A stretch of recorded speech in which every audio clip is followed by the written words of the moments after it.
The knock came late, sharp and unexpected, cutting through the quiet of the house like a memory that refused to stay buried.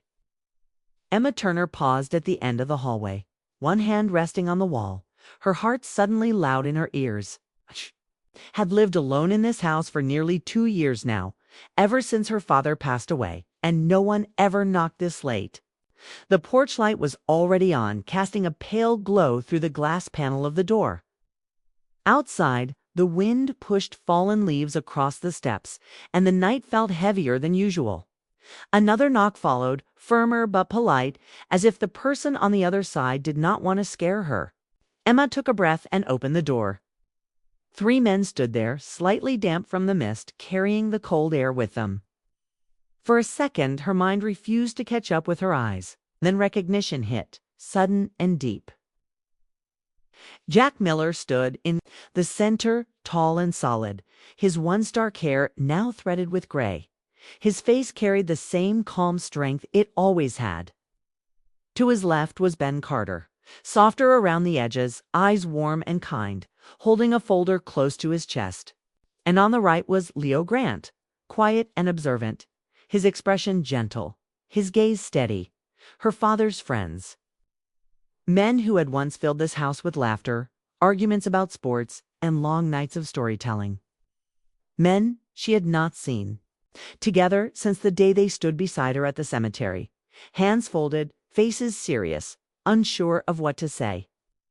"Emma," Jack said softly, "I'm sorry to come by so late." She stared at them, caught between shock and something else she couldn't name. What are you doing here?" Ben shifted slightly. "We were in town for a conference. We talked, and we felt we should check on you." Leo nodded. "Dad wouldn't forgive us if we didn't." The mention of her father made her chest tighten. She stepped back without thinking, opening the door wider. "Come in," she said. "It's cold." They hesitated for only a moment before stepping inside. The door closed behind them, sealing the night out. The living room felt smaller with them in it, filled again with male voices and quiet movement. Emma suddenly noticed things she had stopped seeing: the worn armchair her dad used to sit in, the framed photos on the wall, the faint smell of old books and wood polish. The men looked around too, careful, respectful, like visitors in a place that still held weight.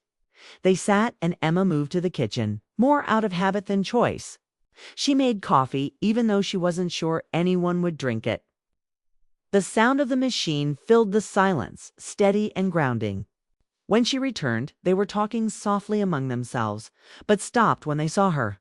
"How have you been?" Ben asked. Emma shrugged. "Busy work keeps me occupied." She worked at the local library, a quiet job that suited her, though it left her alone with her thoughts more than she liked. Jack asked about it, genuinely interested, and she found herself answering easily. The conversation flowed in short bursts, safe topics, familiar ground. Jack talked about moving closer to the coast. Ben mentioned his daughter starting college. Leo spoke briefly about his photography, how he traveled when he could. It all felt normal, almost comforting. Yet beneath the surface, Emma felt a strange awareness growing. She noticed how Jack listened closely, how Ben smiled with understanding, how Leo watched more than he spoke. They were not just her father's friends anymore. Time had changed everything, including her. The coffee grew cold on the table. Outside, the wind picked up and rain began tapping against the windows. The sound made the house feel isolated, wrapped in its own small world. The lights flickered once, then steadied. "You might want to wait out the storm," Emma said, surprising herself. "The roads get bad fast." The men exchanged glances. Jack spoke carefully. "We don't want to intrude." "You're not," Emma said, a little too quickly. She softened her tone. "You're welcome here." The words felt true the moment she said them. They stayed. Time passed faster after that. Ben helped her clear the cups. Leo stood by the window, watching the rain. Jack moved through the living room slowly, as if he was afraid of disturbing something invisible. Later, Emma showed them the small changes she had made to the house. New shelves, fresh paint in the hallway. Felt strange, explaining her life to people who had known her since she was a child, but it also felt grounding, like connecting to versions of herself. When the rain grew heavier, it became clear none of them should leave. Emma prepared the guest room and the couch without making it awkward, with simply practical. Still, as she handed Jack a blanket, their fingers brushed and the moment lingered longer than expected. That night, Emma lay awake in her room, staring at the ceiling. The house was quiet, but not empty. She could hear small sounds, footsteps, the hum of the heater, a door closing softly. Her thoughts raced. Letting them stay had felt natural, but now she wondered why her heart felt unsettled. Downstairs, Jack sat alone for a moment, looking toward the staircase. He felt something shift inside him, something he hadn't planned for and didn't know how to name.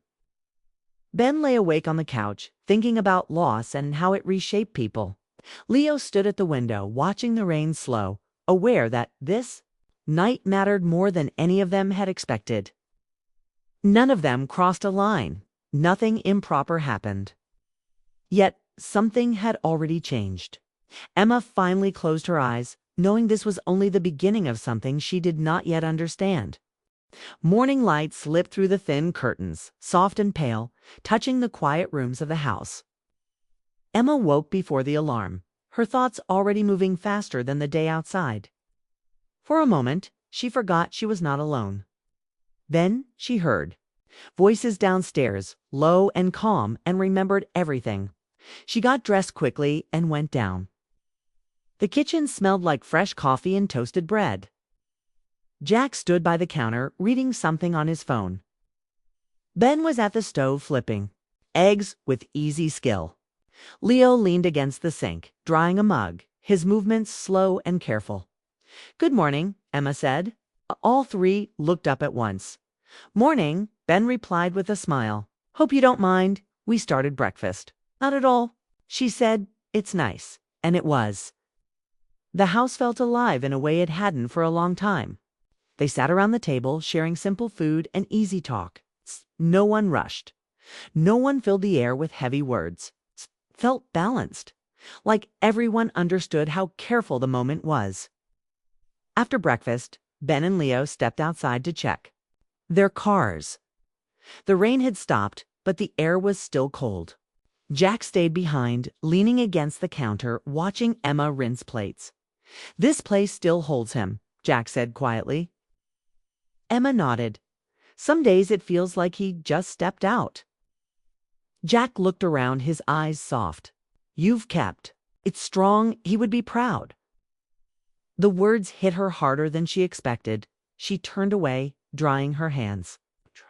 Later, Leo showed Emma his photos in the living room.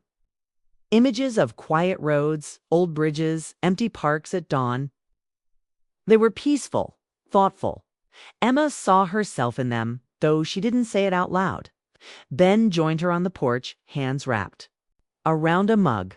He spoke about change, about how people grow around loss instead of away from it.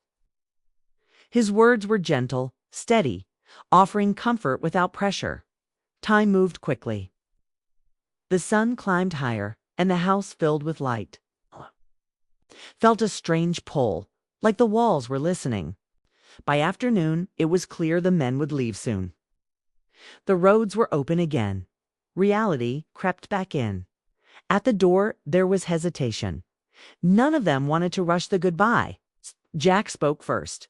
"We meant what we said last night." "You're not alone," Emma nodded, feeling the truth of it. "Thank you, all of you." They left one by one, footsteps fading down the steps. The door closed, and the house felt quiet again. Emma stood there, heart full and restless. She knew something had shifted. Letting them in had opened more than memories. She turned off the porch light, understanding that some moments stay long after the people leave.